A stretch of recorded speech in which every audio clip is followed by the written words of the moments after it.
d'un vaisseau en taille réduite. Donc c'est une gamme qui est vendue aux alentours des 10 € la boîte. Moi je l'ai eu pour 9,99 € à Carrefour. Et voilà, c'était une boîte que je passais devant depuis des mois et des mois. Et j'ai fini par craquer récemment. Surtout qu'en ce moment je retombe un peu dans les Lego. Et cette boîte, c'était une boîte vraiment qui me faisait de l'œil énormément. C'est une boîte, c'est en fait une boîte qui contient un personnage que j'adore, qui est Rex. Et oui, d'ailleurs il y avait ça aussi dans la boîte, un petit carton qui voilà, contient la cape du personnage. Oula. Et donc voilà, Rex, c'est, si vous connaissez uniquement les films Star Wars, c'est sûrement pas un personnage que vous connaissez, car c'est un personnage qui est dans la série Clone Wars. Alors j'ai pas tout regardé les trucs de Star Wars, j'ai pas lu tous les comics, et il était peut-être là avant Clone Wars. Mais moi je l'ai connu dans la série Clone Wars qui est sortie entre je crois peut-être 2008 jusqu'à peut-être 2013, tu vois, 2014, un truc comme ça. Sachant que il y avait 6 saisons. Il y avait une 7ème qui était prévue à la base, mais qui au final avait été annulée. Mais Disney, lorsque Star Wars a été racheté par Disney, a accepté de produire la 7ème saison, qui est sortie je crois en 2020, 2021, peut-être un truc du genre, 2019 peut-être. Et cette 7ème saison, qui du coup clôt la série Clone Wars. Donc oui, Clone Wars, dans la timeline, ça se situe entre l'épisode 2 et l'épisode 3 dans le film. Donc voilà, c'est juste avant la guerre des clones. Enfin, c'est pendant la guerre des clones, justement. Et on a du coup ce personnage, le capitaine Rex, qui fait son apparition, qui est voilà le commandant de la 501ème. Et regardez-moi cette figurine, quoi. Elle est juste incroyable.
ses vaisseaux, pour ses constructions, mais surtout une gamme qui est appréciée pour ses figurines.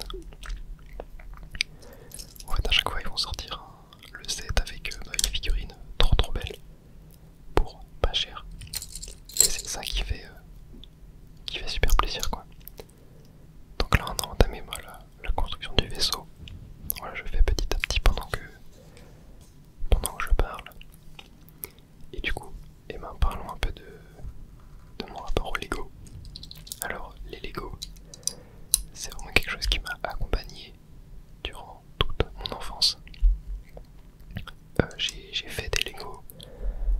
Je crois que le premier Lego que j'ai eu, je devais avoir 4 ans, 5 ans. C'était d'ailleurs un Lego Star Wars.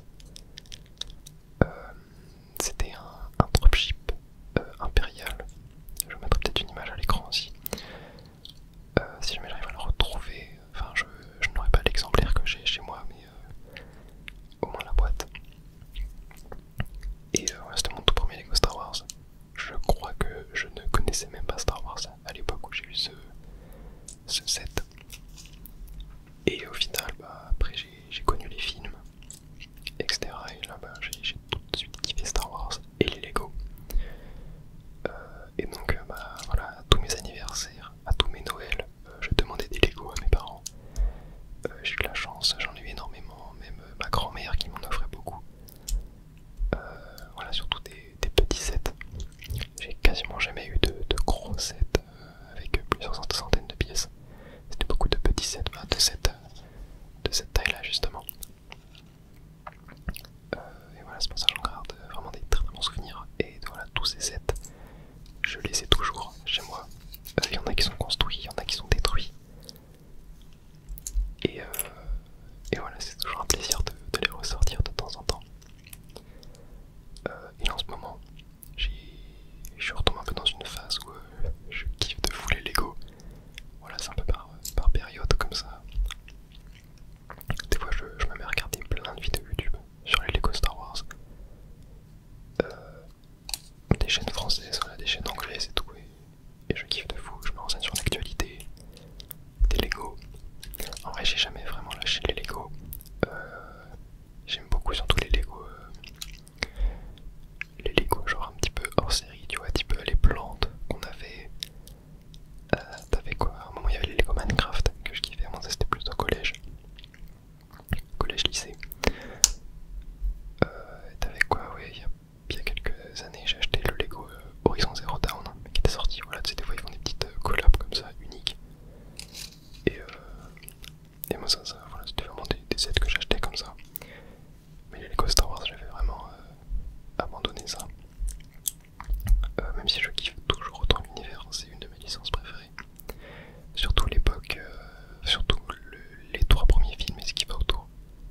Donc Clone Wars. Et d'ailleurs la saison 7 de Clone Wars est probablement ma série préférée. Enfin,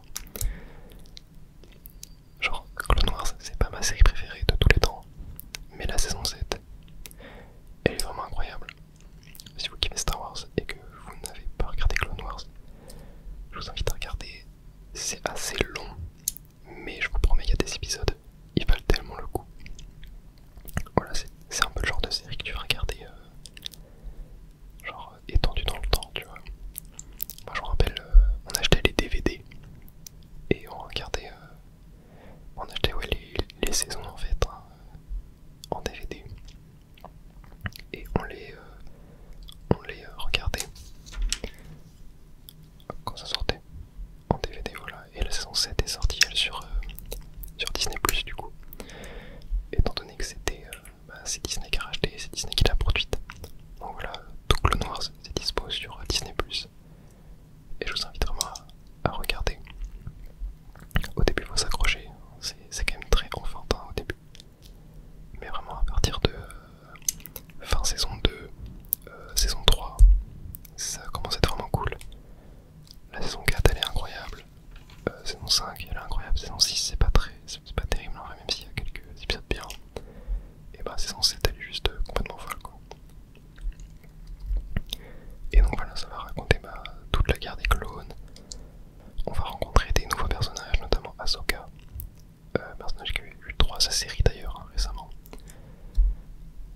il y a eu le destin de Dark Maul, qui est devenu Dark Maul après sa mort entre guillemets dans l'épisode 1 de Star Wars. Et voilà, c'est vraiment une série qui est géniale, que je vous invite à regarder. Mais voilà, sinon Star Wars, moi j'ai un peu lâché à partir de l'épisode 7. Bien sûr, je suis allé voir tous les films au cinéma qui sont sortis, hein. Le 7, le 8, Rogue One, Han Solo. Je suis tous allé les voir. Mais voilà, le film Rogue One il est cool. Star Wars 7, en vrai j'avais kiffé, j'étais encore un peu enfant. Mais voilà, aujourd'hui c'est clairement pas des films que je prends dans mon cœur. Même si Rogue One j'aime plutôt bien quand même. Et j'en ai quand j'ai totalement oublié de mettre une pièce. Hop. Je suis plus concentré sur ce que je vous dis que la construction. Tac, on a quoi? On a ça à rajouter à l'avant. Tac. Et on a des petits shooters. Voilà. C'est la première fois que je fais ce type de vidéo un petit peu manuel, on va dire. J'espère que vous kiffez. Moi j'ai toujours trop kiffé les Lego. Vraiment quand j'étais petit, genre les vidéos YouTube que je regardais c'était quasi que des constructions de sets Lego. J'aimais trop ça en fait. Voilà, c'était vraiment des Lego et du gaming. Genre du gaming Nintendo. Mais beaucoup de Lego. Ouais, quand j'étais petit, je rêvais de l'étoile de la mort, Lego Star Wars. Un set qui était énorme, 4000 pièces, plus de 20 figurines. C'était une folie. Mais voilà, c'est un set qui coûtait extrêmement cher, hein, qui était dans les 400-500 euros. Je crois qu'il coûtait 400. Et au final, c'est un set que j'ai pu obtenir, j'ai eu la chance d'obtenir il y a 2-3 ans, je crois. En fait, c'est mes parents qui l'avaient trouvé sur Le Bon Coin pour 200 euros en scellé. Et ils ont décidé de me l'offrir. Genre, c'était. Enfin, en fait, c'est un set qui m'a énormément apprécié par la communauté. Et surtout, c'est un set très demandé. Et là, le trouver à 200 euros sur Le Bon Coin en scellé, c'est vraiment une dinguerie. Genre, pour vous dire, c'est moins cher que le Lego non scellé déjà construit. Et donc, quand on a vu ça, c'était vraiment l'occasion d'une vie, quoi. Et voilà, ils ont décidé de me l'offrir et je les remercierai jamais assez pour ça. J'ai passé, je crois, 12 heures à construire, réparti sur 3 jours. Et c'était juste un pur kiff. Genre c'est... Je sais pas si vous avez déjà réalisé des rêves de quand vous étiez enfant, mais voilà, c'est un peu un rêve que j'avais d'avoir cette étoile de la mort en Lego Star Wars, quoi. Et c'est quelque chose que j'ai pu réaliser il y a quelques années. Et elle est toujours dans ma chambre chez mes parents. Voilà, je ne suis actuellement pas chez mes parents depuis début septembre et pour tout le reste de l'année au moins. Enfin, de l'année scolaire, je veux dire. Mais voilà, c'est un set, à chaque fois que je le vois, je suis trop content. Et ça fait juste trop plaisir, quoi. Alors... Et ouais, au final, je me rends compte que j'ai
Mais ouais, n'hésitez pas à partager des anecdotes, des trucs comme ça, genre moi ça me fait vraiment trop kiffer. En chaîne YouTube, il y a quoi que je regarde en ce moment? Il y a Lego Leader, c'est un français. Voilà, il fait des vidéos de review, d'actualité, il présente sa collection, il fait des constructions custom qu'on appelle des MOC, My Own Creation. Et voilà, ça je kiffe. Il y a Grange toute Galaxy aussi, qui est pas mal. Lui, il a une collection de fou. Hein. Bah, je crois qu'il a tous les sets, quasiment les Star Wars qui sont sortis depuis le début. C'est juste une folie. Et on a bientôt fini le set au final. Hein. Regardez, il reste plus beaucoup de pièces. On a la base du vaisseau qui est là. Oula, tac. Voilà. Je m'étais trompé, la pièce bleue va en bas. Tac, voilà. Hop, la pièce noire en haut. On fait la même chose sur celui-là. Tac, tac. Hop, on a le petit, la petite flamme du réacteur, on va dire, à mettre au bout. Hop. Et maintenant, je crois qu'on va pouvoir assembler le vaisseau, ouais. Et il sera terminé. Tac, ça va comme ça. Et ça va comme ça. Et on peut même mettre les petits studs, hop, dans les stud shooters. Voilà. Et on a le vaisseau terminé. Le Y-Wing. Ouais, voilà, je vous l'ai dit précédemment, mais vraiment ce genre de construction, c'est pas du tout mon kiff. Parce que je kiffe dans les Lego Star Wars, bah, je vais vous le montrer tout de suite. Là, on a toutes les pièces en double. Hop. Je vais garder tout ça. Et je vais vous montrer un petit peu ce que je kiffe le plus dans les Lego Star Wars. Voilà, moi, ce que je kiffe le plus, c'est ce genre de vaisseau. Alors, la caméra, elle est peut-être un peu trop proche. Mais en fait, moi, c'est tout ce qui va être vaisseau à l'échelle des minifigurines, genre ce qu'on appelle des playsets. En fait, dans Lego Star Wars, t'as plusieurs gammes. T'as les microfighters, on a les midi-scale, donc ça va être des Lego en fait, qui représentaient des gros vaisseaux, mais faits en petite taille. Où, en fait, les figurines ne peuvent même pas rentrer dedans. Voilà, je vous mettrai des images à l'écran, je pense. On a les Battle Packs, donc ça c'est des packs où on aura généralement 4 figurines avec une petite construction autour. On a du coup les playsets qui sont des sets comme ça à l'échelle